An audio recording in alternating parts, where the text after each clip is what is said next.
Welcome back tonight. I'm obsessed, really obsessed with what happened in Montana last night and the creeping sense that journalists are now fair game, not just for verbal abuse, but physical assaults as well. Yes, President Trump and his conservative Amen chorus are partly responsible for this reprehensible trend.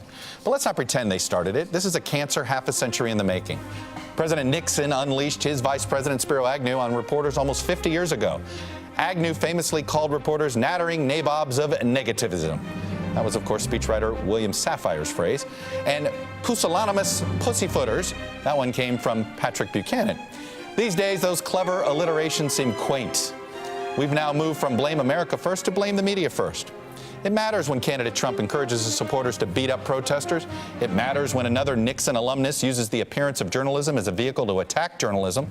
It matters when so many members of the president's own party can't bring themselves to condemn the condemnable, can't bring themselves to criticize a man running to be one of their colleagues for assaulting a reporter, actually a fellow American, can't bring themselves to find a response beyond simply blaming the left or coming up with some mythology about the media. You want to rage against the so-called liberal media? Fine. You want to send off a juvenile tweet? Go right ahead.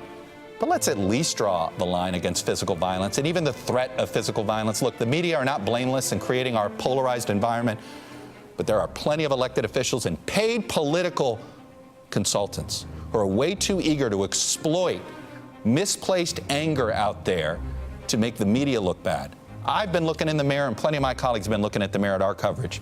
But elected officials and paid political folks, particularly on the right these days, you look in the mirror too. Greg Gianforte's attack last night is a dangerous moment, a milestone in the war against facts and the people who report them. But even more toxic is the conspiracy of silence among those who should know better.